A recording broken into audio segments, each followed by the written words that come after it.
So the Mets' fourth outfielder job has really become quite the graveyard over the last decade. Let's take a trip down memory lane for a second. Willie Harris, Scott Hairston, Mike Baxter, Chris Young, Kurt Neuenhuis, Alejandro De Aza, Nori Aoki, Matt Dendecker, Keon Broxton, Jake Marisnick, Kevin Pillar. I mean, just Mets legends. Now, this season, the Mets entered the year with two very promising prospects that have a chance to break that graveyard spell. Now, first, there's Khalil Lee, who the Mets acquired in a three-team trade centered around Andrew Benintendi going to the Kansas City Royals. Now, Lee was called up last year while the entire team was pretty much hurt.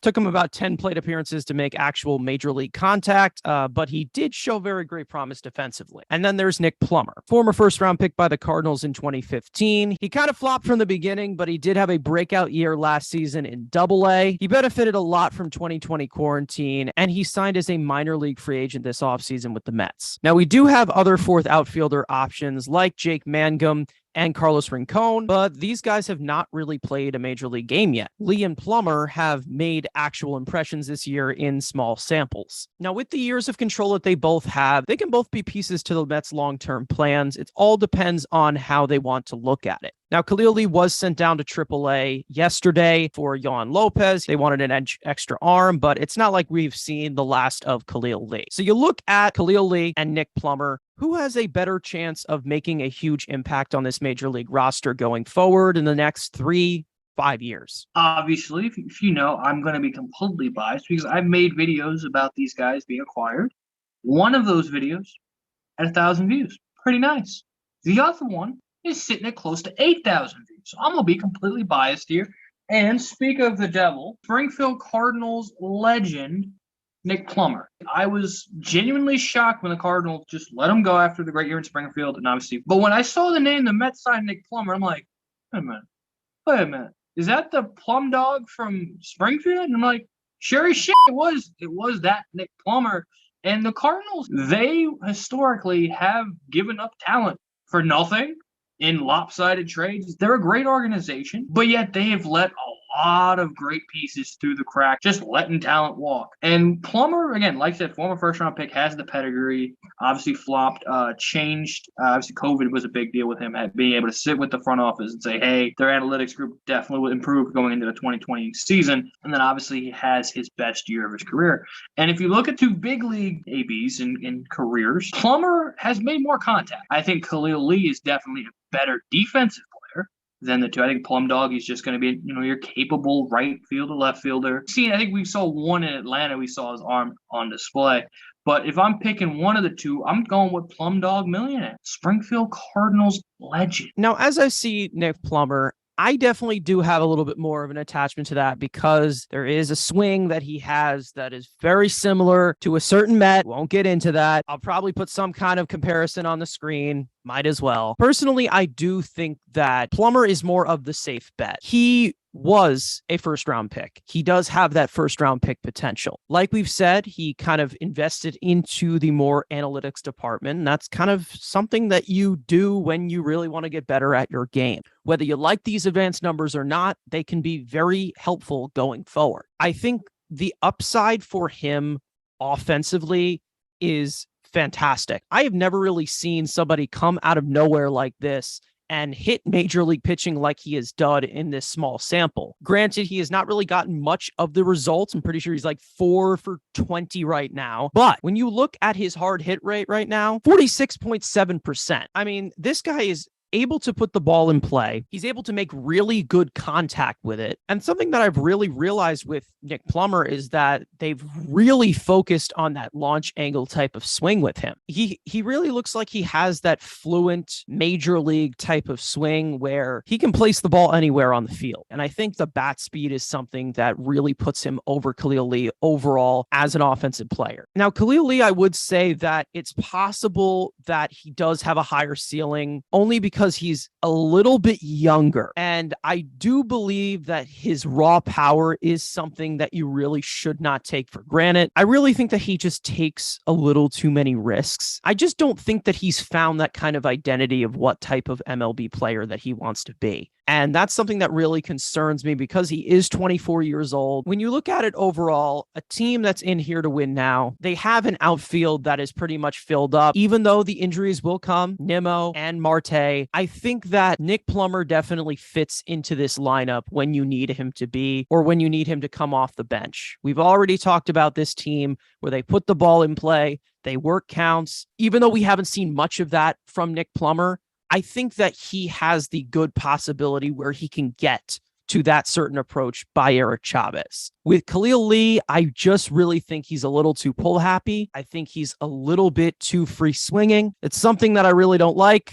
With him, he hits the ball on the ground a whole lot. Even if he's fast enough to beat it out, that is something that you don't want to be doing. Be a sustainable hitter in the major leagues. We know where I side with the Plum Dog millionaire, but like you said, Khalil Lee, there is the concern to swing and miss, but I think he was a Sandy type guy when especially they brought him in with Zach Scott, and obviously the Ep Dog wasn't here, and they brought him in and he kind of fit the Sandy all out hit home runs, that type of prospect. He does have the speed element. He stole 53 bags 2019 with Northwest Arkansas.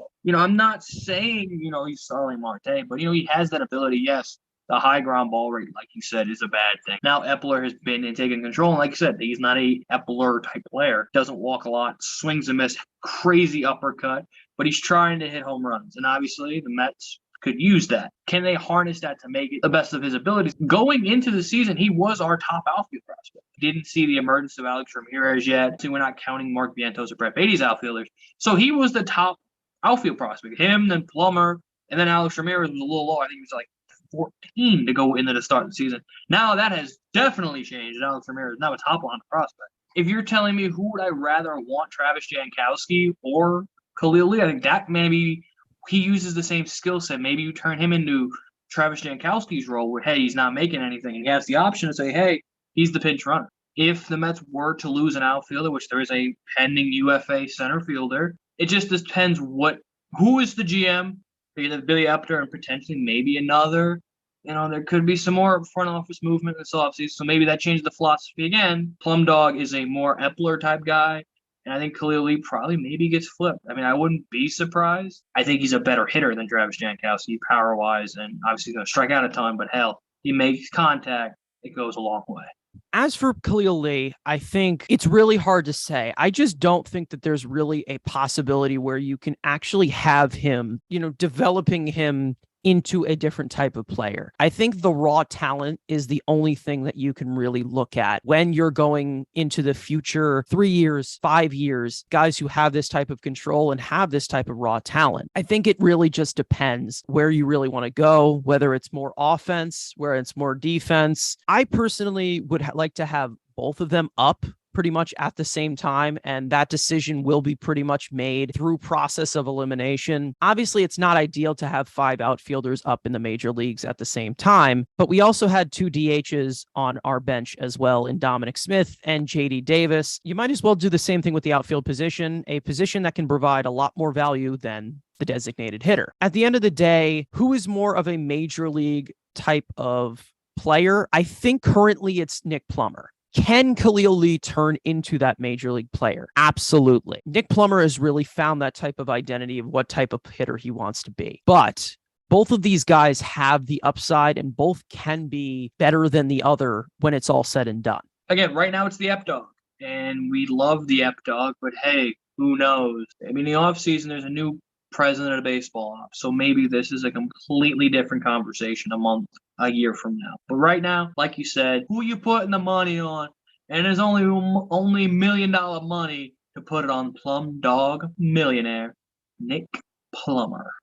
Baby. At the end of the day, we are in a better position than we used to be. Like I listed off all these guys that were just brought in as just someone else's garbage. And even though some of these guys did have a little bit of success, they weren't sustained type of pieces to the roster. I mean, this has been a position, 4th outfielder position, where they really have not been able to sustain that. But as a bench, I mean, you have your starting 9, but you really do need some of those sustainable players, those successful teams of 26 great players who all can contribute. And I really do like some of the pieces that we have coming up in the future, like Jake Mangum, like Carlos Rincon. And we also have other outfield prospects who can be long-term pieces. Speaking if we're talking plumbed up millionaire, we all know that I'm the Mario of the group into Luigi. Because your head looks like toilet bowl. So, like, Luigi's kind of the bum of the two. To be honest, I would just say that the green screen behind me is what makes me Luigi. Who do you come to see? You know, both of us look like fat guinea pigs. You know, we're not the best looking dudes. But who's the entertainment value? Who's the Mario? Who's the front man of the two? You know, that's your Mario. Luigi's better. I've always found Mario kind of annoying. Well, I mean, Mario gets all the bitches. Luigi get no hose. I'm pretty sure he's settled down, right? He's got a kid, right? He's got a kid, you know. He's got. You know, they both have kids, right? Baby Mario, baby Luigi. Yeah. I really hope that we're not really playing Plummer like the Mets used to do, where they just basically just dislodge shit out of a toilet and put it on their roster. Jordan, absolutely.